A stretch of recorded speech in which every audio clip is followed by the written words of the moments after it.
This is a Chevrolet Spark EV. It's a 2014, and admittedly, it does look like a blue doorstop. But this is actually one of the coolest electric cars you can buy, and for a small amount of money.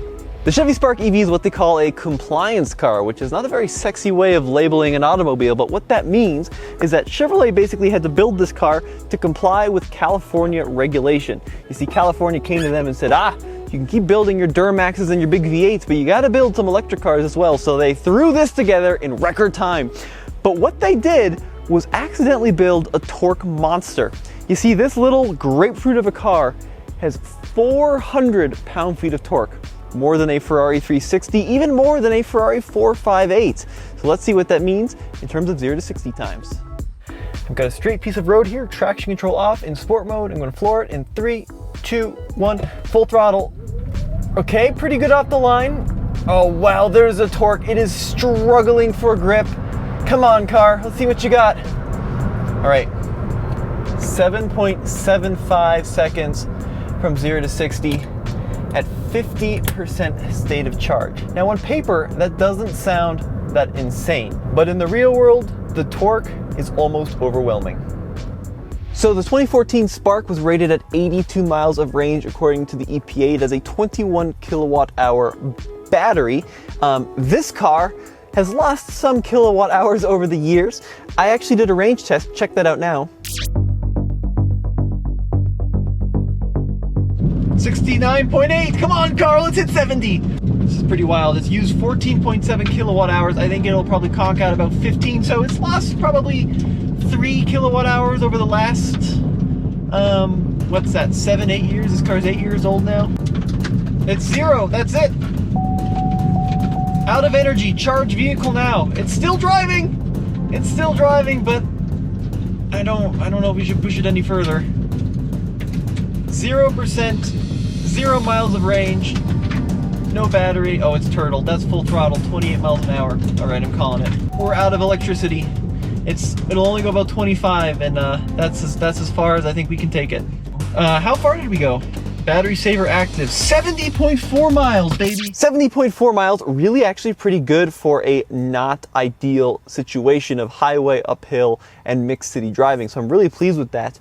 Even though the electric Chevy Spark is pretty much identical to the gas one in a lot of ways, there are several, well, actually a ton of little differences, and one of those differences is actually the key. Now, it looks like a standard gasoline Spark key, except for this little button right here, which has a temperature icon with a circle around it. But when you push and hold it, what it does is actually precondition the cabin, and the idea is you use this function when the car is plugged in at home. So if it's really cold, you wanna use the electricity from your house to run the heater, because the heater uses so much power, so that when you get in the car, it's nice and warm, and then you're not relying on the battery power as much. Once you're in the vehicle, you don't actually need the key whatsoever. You do need the key to unlock it in order to get in, but then you can just stick it in your pocket because it has push button start. Put your foot on the brake and then push the power button, and it glows blue, which is a pretty cool looking little thing. Now, admittedly, I think this was kind of tacked on as an afterthought, because it's very clear that most Sparks actually use a standard keyhole. And in fact, the Spark EV is no exception. There is one there for emergencies, and then you flip open the key, stick it in there, just in case, like for example, your key battery dies and you need to get this thing started. Now, the reason that this car makes so much torque is because of the battery. You see, the battery was designed and manufactured by a company called A123 Systems, which was supposed to be America's battery company. They received hundreds of millions of dollars of investment from the US government. They were supposed to be this huge company, and then in 2012, they went belly up. They filed for bankruptcy, and it was just a whole debacle.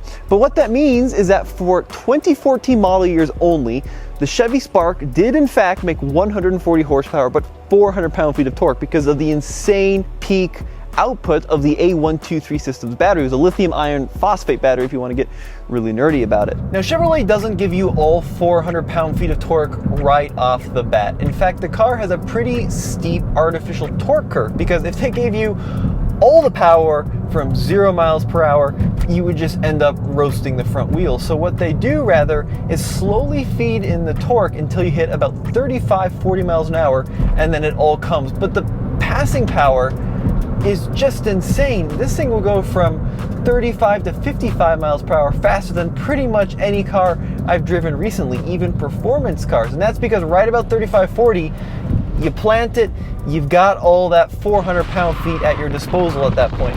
Now you're probably thinking, well, it's kind of a shame then that they artificially ramp you into that torque. Wouldn't it be better to give it to you all in one go? Not really. You see, this car is still a front-wheel drive hatchback, and the engineers have done an amazing job of actually ramping up the torque curve relative to the front tire grip. But in 2015, because they went belly up, General Motors had to go with LG. So now LG makes the batteries for the 15 and 16 model year Spark. And it's also worth noting, even though the 15 and 16s only had 327 pound-feet of torque, they re-geared those cars to be just as quick as the 14s. Pretty much at any RPM, especially above 30, you plant it, and the thing rockets into life. And that torque curve that General Motors has mapped out is tied perfectly to the front-wheel drive nature of this car, and especially the tire size. You see, they've done a great job of giving you the right torque at the right time to maximize traction, wheel speed, and acceleration. And in fact, I do have to say, I mean, they pretty much nailed it. This car is always right on the cusp of losing grip all of the time.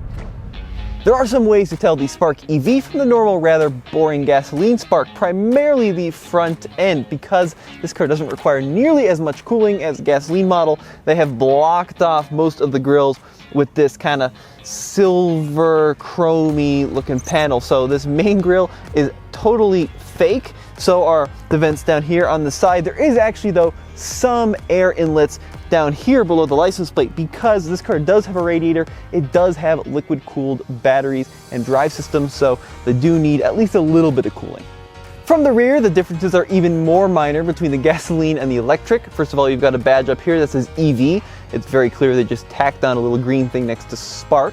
Now the rear lower apron also has no exhaust outlet because it's electric, and there's one more EV emblem down here. Oh, and the color. This color is called electric blue. It was kind of the launch color for the 2014 Spark.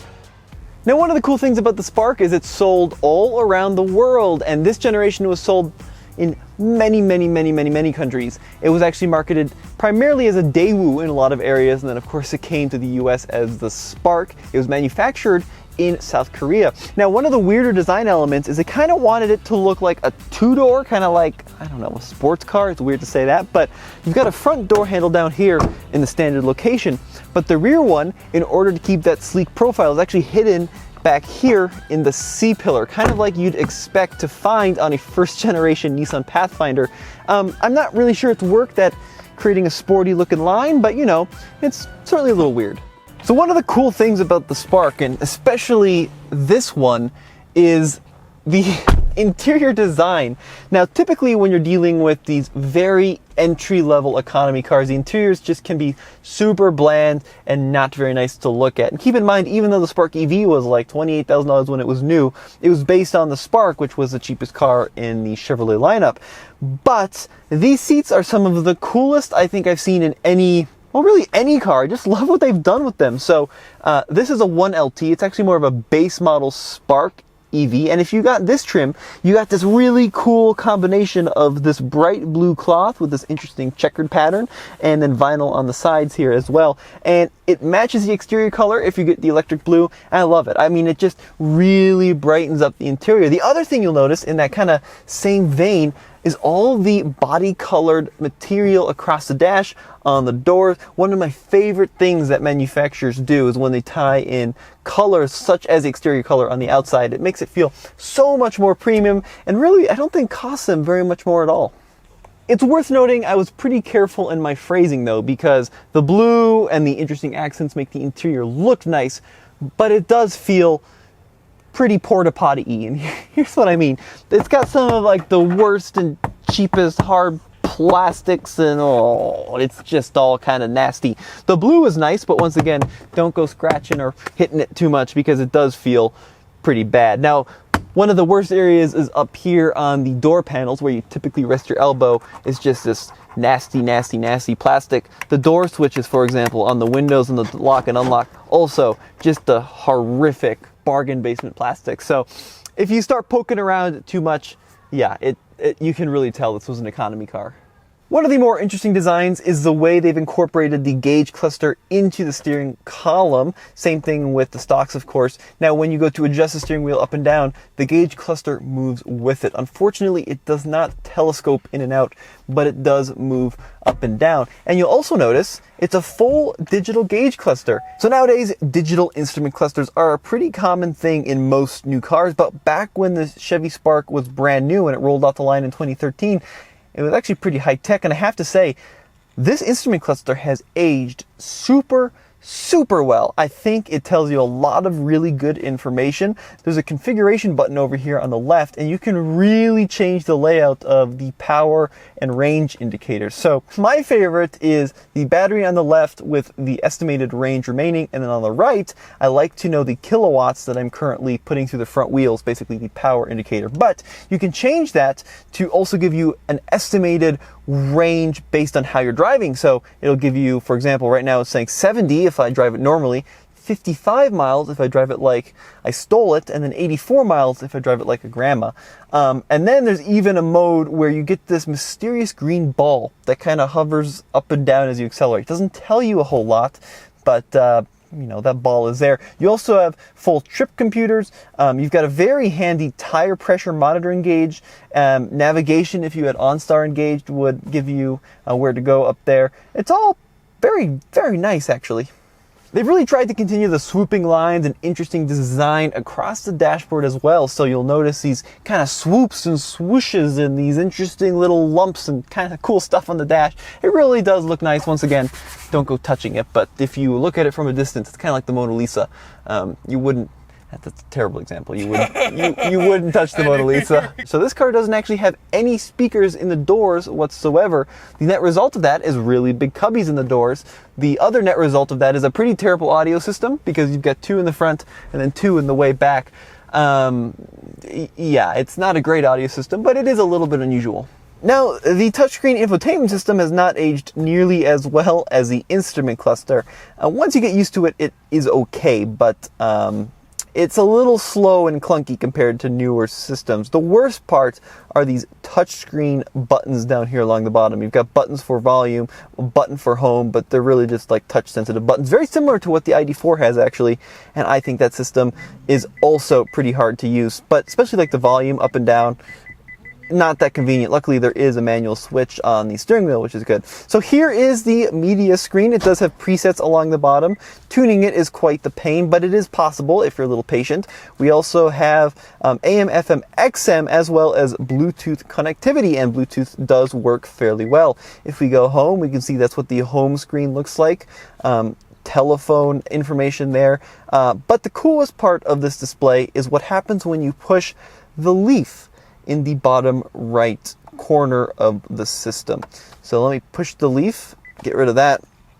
Energy details are some of the most thorough and most interesting I've seen on actually pretty much any EV. They do tell you a lot of stuff. So this right here is a little circle that basically tells you what percentage of energy has gone into what. So on my drive to the office this morning, for example, 3%, I've used 3% of the battery on driving, 1% on climate, and then 0% on battery conditioning. As you drive along further and the battery is more depleted, this circle actually completes into a full unit, and then once you hit 99% on all the numbers, you know that you're out of battery and you're not going anywhere. It also shows you energy use, which is a really cool thing. So far I've used 0.8 kilowatt hours.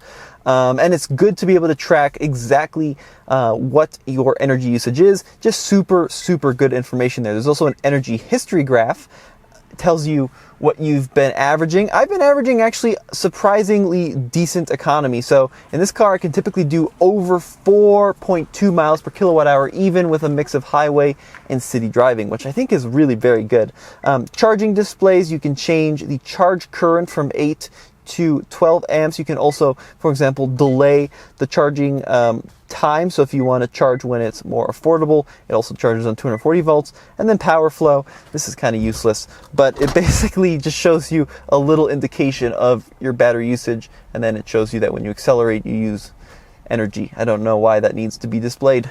Now the Chevy Spark EV is a kind of an interesting mix of really nice features and also really kind of cheap features. So for example, it has heated seats, which is a really good thing because the energy usage is much lower when heating the seats versus the entire cabin with the inductive heater. It's got a USB port, also a nice thing for a 2013 car. Moving up here, automatic climate control, a nice feature. It even has a sport mode and a traction control off button, and both of those do work as advertised, which is a cool thing. But then you have some kind of not so nice features. So for example, this has got a really kind of chintzy plastic steering wheel, which doesn't feel that nice. It only has one armrest, which is definitely a weird decision. If you want even more luxury, you could get this in a 2LT trim, which had like this leatherish material on the seats versus the blue cloth, but you want the blue cloth. I think it looks so much cooler. Now for the sides of the car, the back seat in the Spark is actually surprisingly usable. It is actually only a 4-seater, which is interesting. There's no 5th seat down the middle, but overall, really not bad. This is my driving position at 6'1". I do intrude a little bit into the back vinyl portion of the seat, but headroom, really not bad at all, and I could definitely use this at least to get lunch, even maybe a trip of an hour or so. I'd probably be pretty comfortable. Other interesting things, you actually have 2 cup holders for the back seat, one in the middle, and then one down here in between the front seats. And one other thing you'll notice about this car is there are airbags everywhere. Airbags up here on the B pillar, airbags back here in the C pillar, in the sides of the seats. There's even knee airbags in this vehicle because it has 10 standard airbags. 10! In 2014, that's pretty darn good, and that's really cool to see GM wanting to make this a safe car for families and folks traveling in it.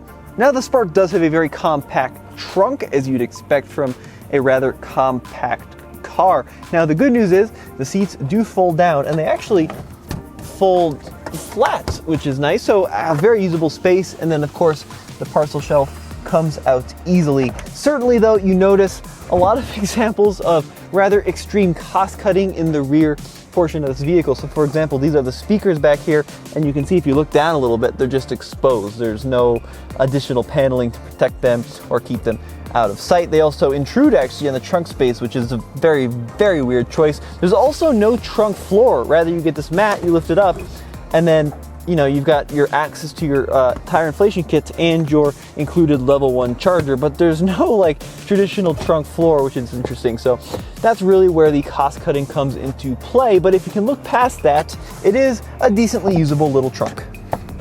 Now there is of course a downside to putting that much torque through the front wheels, and that is of course torque steer. And this car has gobs of it, probably the worst torque steer I've ever experienced.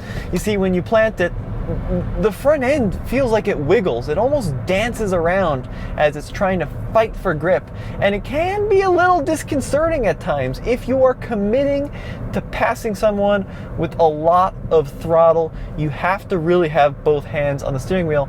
And that effect is exasperated as you go around a turn, and the whole front end becomes a little bit loosey-goosey. But if you're easy on the skinny pedal, it's actually a very fun car to drive. The platform, I have to say, is extremely sorted. The charging port on this car is actually not in the rear like you'd find on most compliance cars that were converted gasoline vehicles. Instead, it's up here on the front left fender, which is, in my opinion, a better place to have it. Push it in, and then you can reveal the J1772 port. This is a standard charging port that is still in use today. So take your charger and plug it in. Now there are a few ways to charge a Spark. You can plug it in on a 110 outlet, but that will take quite some time. Although typically, because these batteries are so small in these cars, you can do it overnight. Over like a long night, you could have a fully charged battery.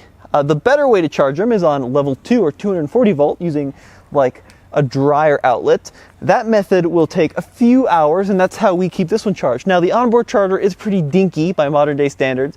Typically most level 2 nowadays will be in the neighborhood of, upwards of 8 or 9 kilowatts. This one is just 3.2, so that's why it is a little bit slower.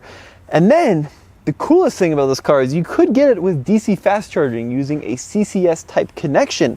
Now, it was a $750 option, but it was the first ever car to implement CCS. And that would go from 0 to 80% state of charge in 20 minutes is what Chevrolet says, which is really pretty good. Now, unfortunately, this car does not have the option for the CCS plug.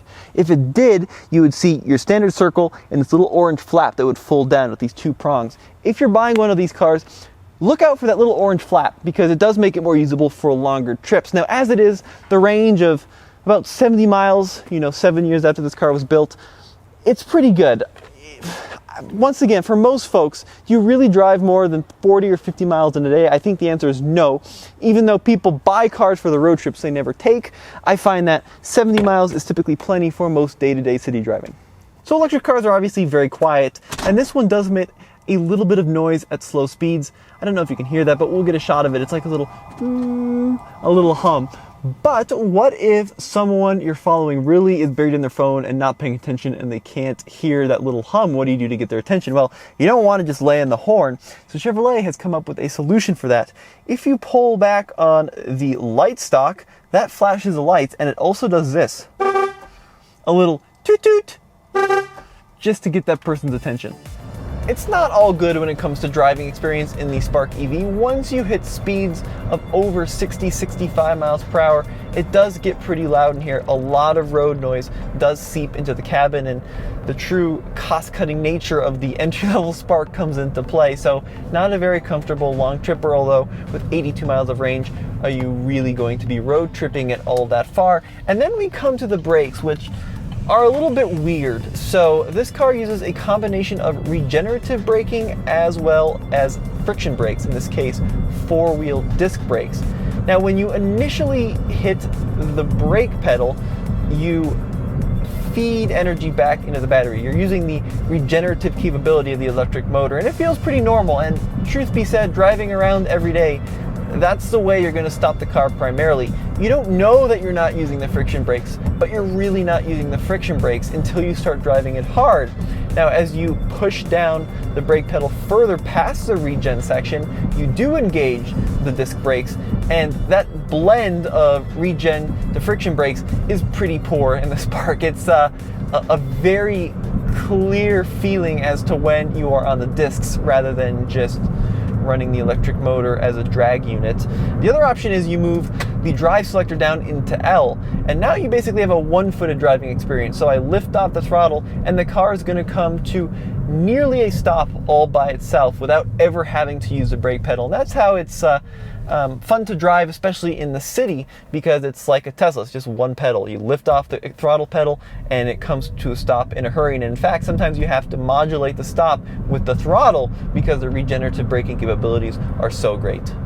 Now, the main reason I like these little cars so much in 2021 is the insane value that they offer. So when this car was new, like $28,000. Obviously, the used car market in 2021 is just outrageous, and if you go to a dealer or a service like Carvana, these Sparks are typically like 10 to 12K. However, I'd recommend finding one from a private party. You're going to save a couple $1,000s, and typically a 14 like this one is going to be in the neighborhood of $7,000 to $8,000. We paid $7,500 for this one. And for $7,500, there just isn't more fun to be had in a smaller, more reliable package. 400 pound-feet of torque at speed just makes this thing an absolute ripper. It's such a fun little car to toss around. It's like driving an old school Mini Cooper in a lot of ways, and I would know because I've owned an old school Mini Cooper. I still do. It's my favorite car. And this really brings back a lot of that flair of cheap transportation that's not really intended to be all that fun, but because of the engineering, the wheels at the corner, and the insane torque, it's just so much fun to drive. They're also very, very reliable. Electric cars just don't have a lot to go wrong, and the Chevy Spark EV is not an exception. For most folks I've talked to that have owned these, they've been just flawless. These had climate-controlled batteries, so it's not like a Leaf where you have to deal with that insane degradation that so many folks are worried about. And I can't recommend a first-generation Chevy Spark enough. If it fits within your lifestyle of daily commuting and driving around the city, go find one and go give it a shot. Buy it for $7K, hold on to it, probably not going to lose too much money on it, and see what the whole electric thing is all about. Well, as always, this has been Tommy with the Fastlane Car. Check out TFLcar.com for the latest and greatest in new vehicle reviews.